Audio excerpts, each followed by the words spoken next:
Welcome one, welcome all to another developer interview here on the Xbox Expansion Pass. Today, I am joined by Patrick McAvena, president of Moving Pieces and developers of Shoulders of Giants. That is available on the Epic Game Store and the Xbox Store as well. I am your host, Luke Lore, the Insipid Ghost. Patrick, thank you for joining me today. It's my pleasure. Excited to be here. I'm stoked to have you. It's definitely, you and I were talking before the show. It's been a packed last few months of games, but Shoulders of Giants has launched. It is out. We've got a frog on a mech wrecking shop. How are you feeling, man? I'm feeling good. Game development, making a indie game can take a while. So we worked on Shoulders of Giants basically since the beginning of the pandemic, March Mm-hmm. of what I have no idea how many years ago that was at this point, 2020. Mm-hmm. So that's Yeah. almost 3 years. So yeah, long time in the making. Really excited to have it out in people's hands. And we have a lot that we're working on now. We are this year. We want to put out a lot of content updates. So we're really excited to do that. And yeah, it's just really cool to see everybody play the game and to have it out there. 3 years of dev time for Shoulders of Giants. Content updates on the way, but now that it's out, did you get to take a break? Was there a relief element to it? Were you nervous for reception? Um, Pretty much everything but the break. I haven't taken a break yet. Basically our team is going to do that soon. But kind of when you put a game out, there's inevitably you kind of get a rush of feedback, and there's generally issues you got to patch up and fix. So luckily ours haven't been too bad, but we want to make sure that any issues that arose, we were around to kind of fix those up. And I think we're going to take a break soon for a Mm-hmm. little bit at least. When you have to, or when you are taking in feedback and prepping for content updates, it's funny because I have these questions at the end of the interview, but we're going into them now. When you have to take in that feedback, does that change, or do you get a feeling of like, hey, I missed the mark on this one, or we landed this, but we missed this element? Do you feel a pressure to address things at a certain pace or speed? Um, I think to a certain degree, yes. I think that there's different types of feedback. Mm-hmm. Now that Discord is a thing, we have quite a lot of folks in our Discord, and that type Mm-hmm. of feedback is like instant versus Mm-hmm. like there's the type of feedback that you read in the reviews. Mm-hmm. And the Discord feedback tends to be a lot more granular. Mm-hmm. Like, oh, you should buff this weapon like 8% or, whatnot. And then the feedback that you get in the reviews, it tends to be kind of like bigger scope. So the Mm-hmm. each actually are really important and really, really helpful, if you want to make changes to address those things. Gotcha. That makes perfect sense. The idea of kind of immediate feedback and whatnot. I guess I'd never thought about it like that, but it's funny how close we feel to developers because we have access to them via Twitter, socials, and then you can Mhm. just go in and have a conversation that is very different than even a few years ago. Yeah, absolutely. I mean, this is our second commercial game that we've released as a studio. Mm-hmm. It's our first time actually really having. We had a Discord for our first game, but it wasn't really that big of a thing. We kind of weren't really using it. It was also quite a bit of a different game, but I think Shoulders being multiplayer, I think a lot of people want to have a voice and get in there and give their feedback and share their thoughts with the development. Mm-hmm. And we did a beta in the fall where we kind of started the Discord, and so people have been pretty active since then. That's really cool. That's really cool. The other game you're referring to, Dodo Peak, if I remember correctly. Yeah, that's right, Dodo Peak. Yeah, Dodo Peak, that's on Switch and Apple Arcade. So you switched audiences altogether for Shoulders, yes? yeah. I think the journey for us was me and my business partner Kyle.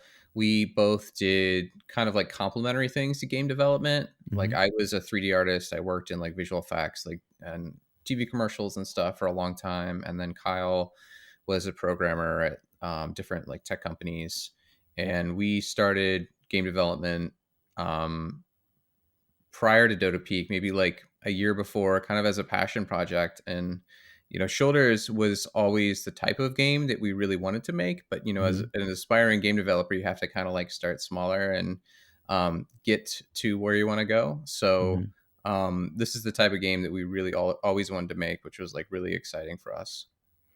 Well, let's get to that. You've got a frog on top of a mech, and you're in a 3D battle space. It's a roguelite. Like, tell me the pitch for this game. Like, when you in your mind sit there and you're like, all right, this is the game I want to make, and you have to elevator pitch it to somebody. What does it sound like? Yeah, so Shoulders of Giants is a sci-fi action roguelike where you simultaneously control two characters at once. One is a sharpshooting space frog perched atop the shoulders of a sharpshooting, or excuse me, a melee robot who has huge weapons and is really fun to use. Mhm. You scavenge for an arsenal of abilities and you use them to restore light to a dark universe. Patrick, that's an elevator pitch right there, man. You said that before. I have, yeah. um, but what's interesting is that's and you have your idea that you start with and your initial inspiration, and then the idea evolves. We didn't the thing that we knew from the beginning, the thing that hasn't changed through our development process was we wanted to make a game where there was a really small character on top of a really big one, Hmm. and just that silhouette and like how they would interact, we weren't really sure about yet, but that was kind of the main inspiration behind the game. Why? um it's a good idea. I mean, a good question. I think we were inspired by a lot of different games that had like this idea of like scale, and it's always something we kind of wanted to play with. Hmm. Initially we had the robot just like gargantuan, like super big, Hmm. which was cool, but it presented a lot of challenges, like changing that scale from really, really big to small. It was hard for us to really find like the kind of the game flow that really worked for us. So we ended up making the robot smaller but super fast and super nimble, and that Hmm. kind of evolved the gameplay into what it is now. And that gameplay is super fun. I tweeted out some video of it a few days ago, and I really feel like this is a gem that's kind of hidden under people's radar because I'm really enjoying the traversal in the mech. I did kind of the shooting elements, but one of the things I also really like is because it's a roguelike, you can you'll have procedurally generated areas which give and take accordingly, but there's a kind of an element of grinding while you're map clearing, which to me are two very satisfying game elements. Can you talk a little bit about the kind of the map clearing aspect of it? Yeah, I think so. One of the other things that we really wanted to set out and do was there's a lot of kind of like paradigms in games with like roguelikes and RPGs where you have to kind of like you start with like a class, and Hmm. that class is like more rigid and kind of defines how you play. But we wanted to set out making an experience where we didn't have classes, but we kind of threw a lot of different things that you could play with and you could experiment with, sort of like, like a toy box. You can open up and you can have fun. So I think what you're talking about is we have different abilities scattered throughout, different maps that you can pick up, you can equip, that'll totally change how you play. And that was like kind of the other core thing that we were really excited about setting out to make. Hmm. I I'm curious when you talk about like the original scale of the map design when you had to build for those that bigger concept of a mech, and then you kind of bring it down, make it faster, whatnot. Does that change what your levels looked like drastically? That's a good question. I don't know if it necessarily did. I think the whole like level design process evolved quite a bit once, whenever you start out to try to make anything like procedural, you have to kind of figure out like what works before you like proceduralify it. Hmm. So, um, through that process, we kind of are we ended up making our levels kind of more open Hmm. and kind of more free flowing. And the other thing we really played with was like different elevation. Like Yeah. elevation is really, really cool in games, and it's something we really wanted to have a mixture of. So we have levels that are high in the sky. There's tons of different elevation. We have some that are kind of take place more on like a flatter surface, like an ocean or something like that. One of the as you talk about that, it makes me think of all the different environments that the player gets to see at different times. I mean, the game is gorgeous, and at times gives this brilliant vista that you can just see out into. And I'm curious where that art style, that color element, came from. Because I mean, I could point to games that I think might have inspired it or things that it's similar to, but in general, there's just a peaceful vibe to that color scheme, and to that visual element to it.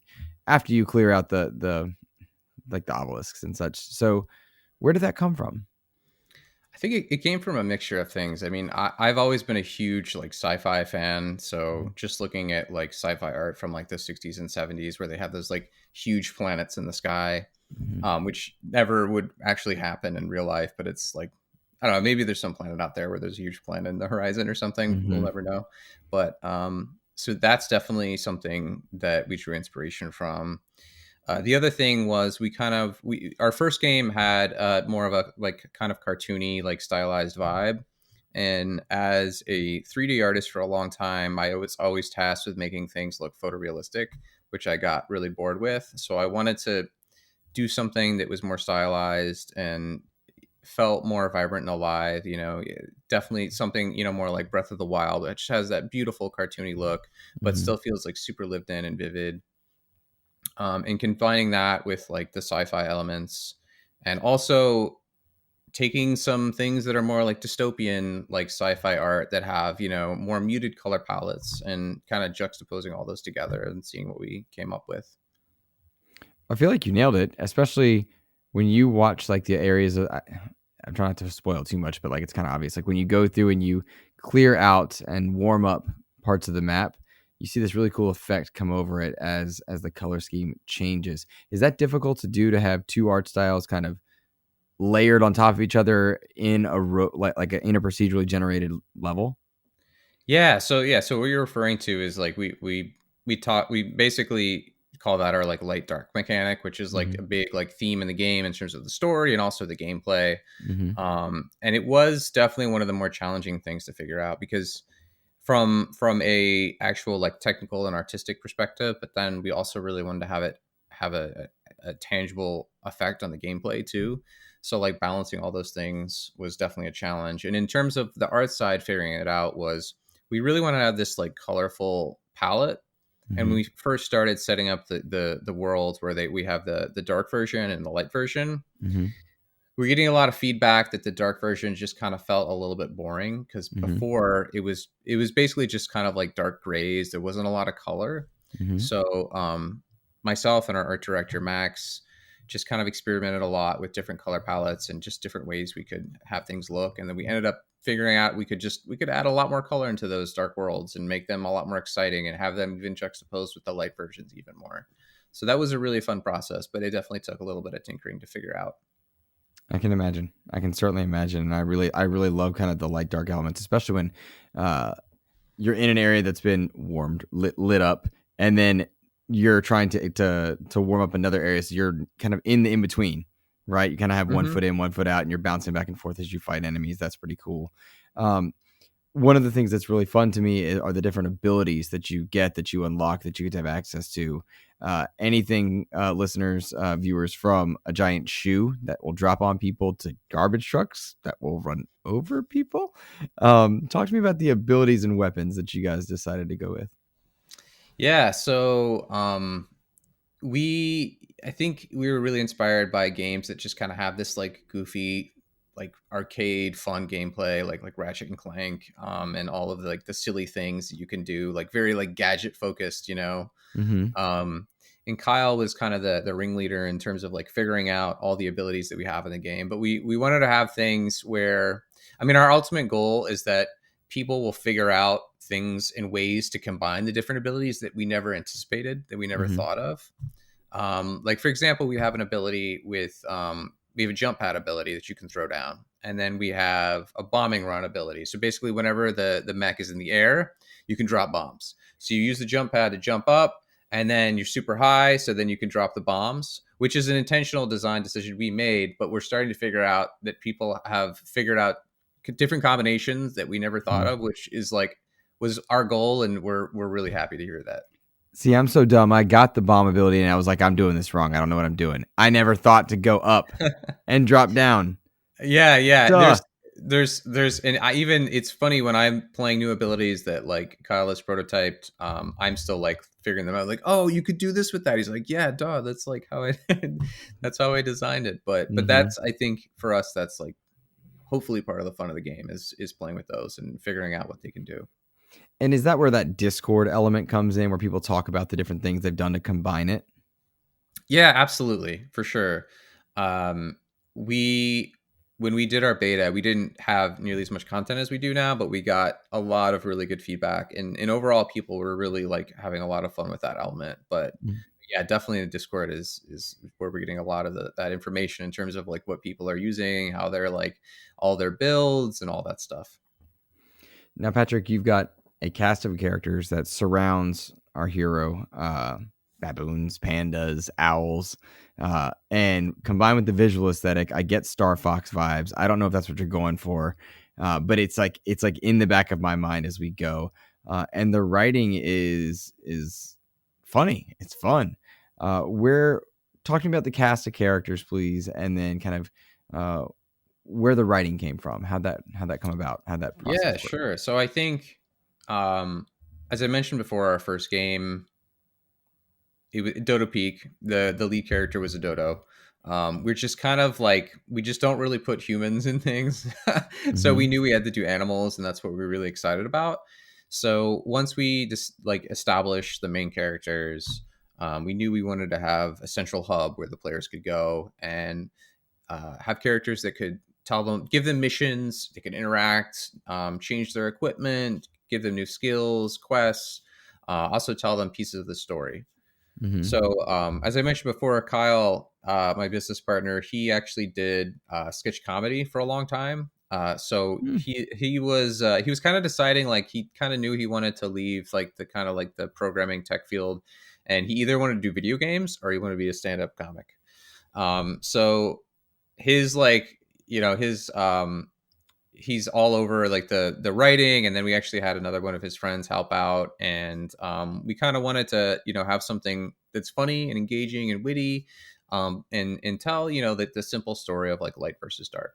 Hmm. Well, I feel like you've done that certainly, and which no small feat again in a roguelike, I think. One of the things that I've noticed is there's no voice whatsoever, and when I think of Star Fox, I would have thought even little sounds that would come from our characters. Was that something you guys experimented with, wanted to, did scope and scale? You talked about being an indie game early on. Did scope and scale affect that? How do those choices come about or get negated? Yeah, I think basically being a small studio, I think we would have loved to experiment more with the voices. There's actually, I don't know when the last time you played the game was, but there's a small addition to the voices that you might hear. Like Um, yesterday? Did I miss something? Tell me what I there, missed. we I think the update dropped yesterday. I can't remember exactly, but Okay. so we do have some voices. It's not nothing is like there's no like voice acting by any means, but there Hmm. are some. We wanted to add something to give some flavor to the characters, so you have a connection with them. Okay. So by the time Um, listeners that you're hearing this, there's something in there. yeah. Okay. So Cool. it was we developing the game. We always tried to like manage our time and prioritize things, and that was something I always wanted to add in. It was one of the last things that I did, and that's why Mm. it's getting there in the very the first update, which we actually our intention was to have it in release, but some things kind of slipped a little bit, and so but it's there now, and we're happy to have it.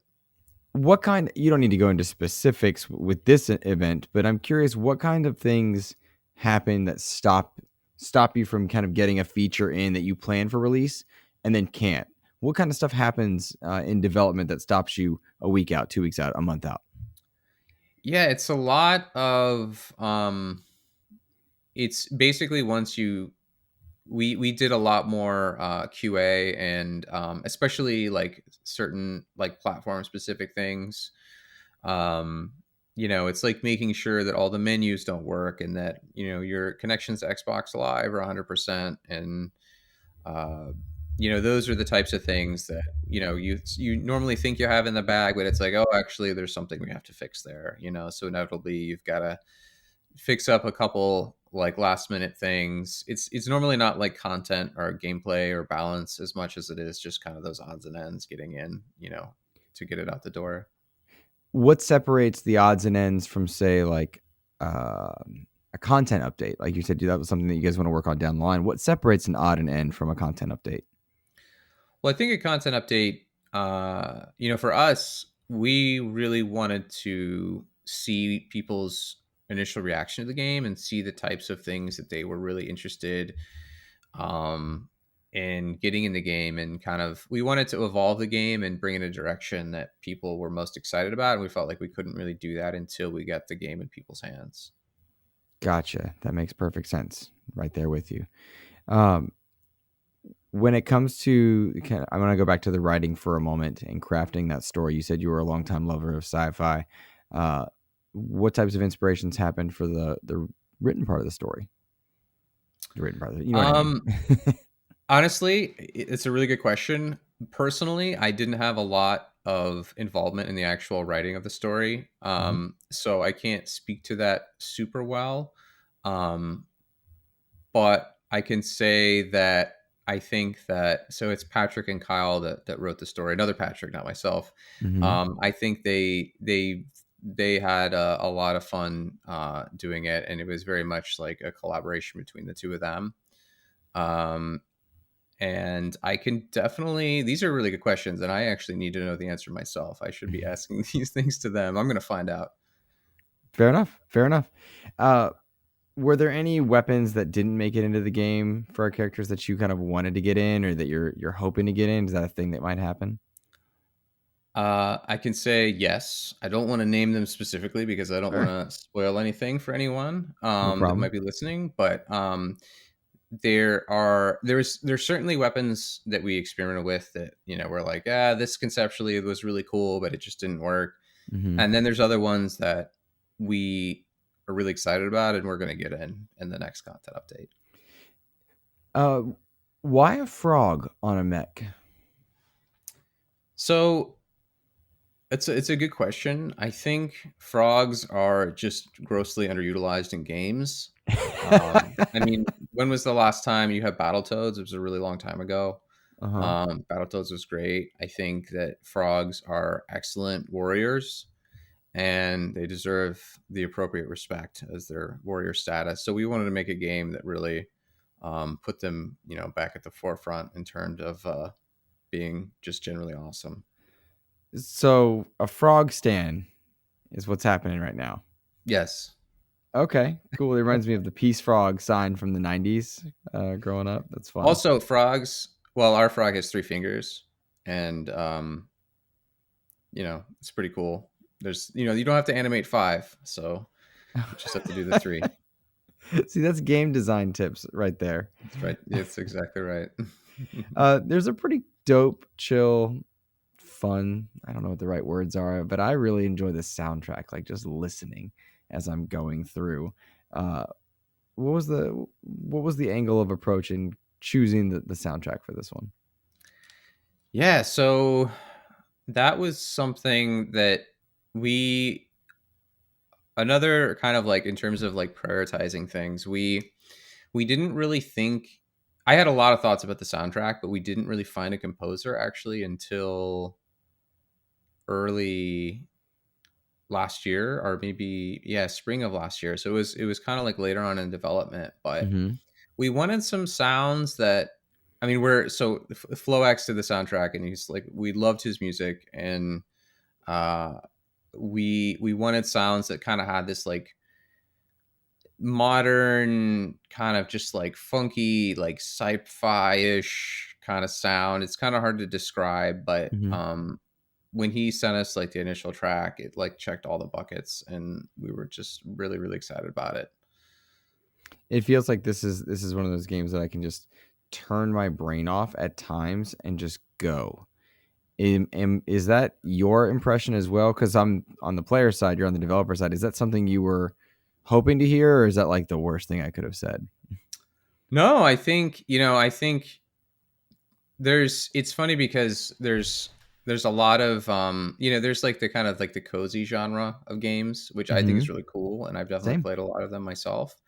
There's also, I know it doesn't really work in terms of like language, but there can be like cozy combat games where, Mhm. you just kind of get in the flow. I mean, I think even a game like Diablo, you can kind of like argue that it's kind of the same thing. Mhm. Um, a lot of the gameplay you're doing like similar things, so you don't actually have to think a whole lot, but like Mhm. you're going through the motions, you're still having fun, and you can get more involved if you want. So that was something that I don't know, it's necessarily like an intention of ours, but it's definitely something that I'm not upset about having in the game by any Sure. means. Sure. Here's a dreaded question that I sometimes ask developers, and if you need to backflip out of it, no problem. But whenever you put out a game, a piece of art, something you've worked on for years, I'm sure there are things that you're critical of yourself, things that you're not happy about. Are you happy with how Shoulders has launched? Or there's things that are still bugging you? Are you happy with it overall? Things you, yeah. It's a great question. I think that I'm incredibly proud of us as a team. I think uh, going from our first game to this game was a huge challenge for us, and I think we did a really good job. Mm-hmm. I think I'm definitely happy with how things are going. Mm-hmm. I think that the we set like a high bar in terms of the visuals and the gameplay and everything. So I think that people's expectations are also incredibly high, which is one of the challenging things.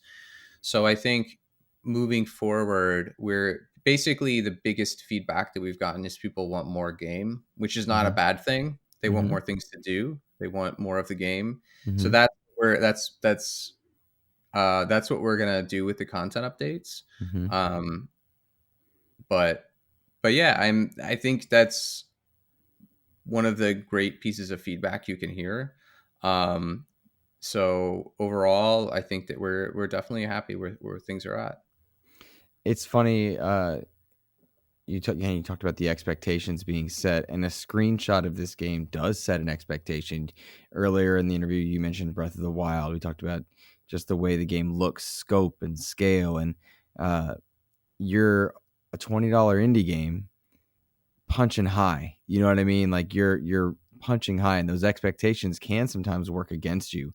Uh, does that frustrate you ever that the expectations can be so high? Do you want people sometimes are we say that of AAA games too as gamers? Sure, sure. Yeah, I don't know if it necessarily frustrates me by any means. I think that it's really hard to know exactly, like, even you do beta, can have demos, you can have all these things, and you're not really going to get a true idea of where your game fully stands with most people until Mhm. they can get the final copy in their hands. And I Mhm. guess the only frustrating part about game development is that you don't, like, you can definitely have a good idea, but you'll never like really know that whole picture until it's kind of out. Mhm. One of our patrons, James, he wrote in and said he was curious. You guys are an Xbox and Epic exclusive, but to be kind of in the world of console, that's console exclusive. You guys are only on Xbox. Did the idea of Game Pass ever enter your mind? Was that something you wanted, didn't want? Did you go try for it? We've heard all types of stories on that front. Yeah, I mean, what I can say is that um it's definitely something that we want. And a lot of people have asked us, is the game coming to Game Pass? Mm-hmm. When will it come to Game Pass? And my answer to them is, please tell this to Microsoft, Mm-hmm. and hopefully it will happen. Kind of the tangential question then, does it surprise you? Because that's not you're not the first developer to be even on this show and say something akin to that. Does it surprise you that you've got indie devs that are clamoring for Game Pass uh, in a world where years ago we were wondering if Game Pass would ever work, if people would even want it? You don't buy the game. Do you are you supporting the developers? And now we hear developers want to be on there. Yeah, I think that everyone was kind of, questioning subscription gaming services, and when Apple Arcade happened in 2019, our first Oh, game was on a Dodo subscription Peak. service. So we I think we definitely recognize the value in it as developers, and I think Game Pass especially presents a lot of opportunities where, as a game developer, you want as many people to play your game as possible. Hmm. Obviously, there's like financial incentives in that and all those things, but I think what Game Pass really allows a lot of smaller devs to is they just get their game into such a much bigger audience. Hmm. And it's just a very, very cool thing to see happen, to see so many people be able to play your game. Gotcha. Very cool. Very cool. Well, I'm. It's an awful question to ask somebody that's just put out a game, and yet I and so many other interviews end up doing it. What's next? I feel like you've already answered that, but I'm compelled to ask one more time. You're taking a break soon, and then it's content updates. Are you doing small stuff in the meantime? For goodness sakes, you just added something that I missed from yesterday at the time of recording. Yeah, no, it's a good question. So we're basically gearing up the rest of this year to add a lot of new content to the game. And after that, I think we'll see where the game takes us, but I think we definitely want to start on a new project at some point in the near future as well. Okay, so moving pieces, interactive expanded universe. Dodo Peak meets Shoulders of Giants. They're going to interact with each other. There's a third element, Doctor Strange. We're bringing them all in together. Is that what's happening? We'll see. To be determined. Yeah, I think yes, that sounds very cool. I think I'm going to take your pitch and yeah. run There with you go. it. There you go. Oh man. Well, Patrick, I can't thank you enough for joining me tonight. This was an absolute blast. And listeners, I will tell you, I've had such a great time with Shoulders of Giants. I keep going back to it, grinding my character, enjoying the soundtrack. It's a great gem that I hope everybody picks up. It's on Epic Game Store and Xbox as well. Patrick McAvena, point people where you'd like them to go to find more from you, your Discord, everything. Make the plugs, man. Awesome. Thanks so much. Yeah. So if you guys want to learn more about the game, you can also find our Discord and our socials at playsog.com. That's the best place to learn more about us and our game. Patrick, thanks for joining me, man. Thanks so much. It was a pleasure.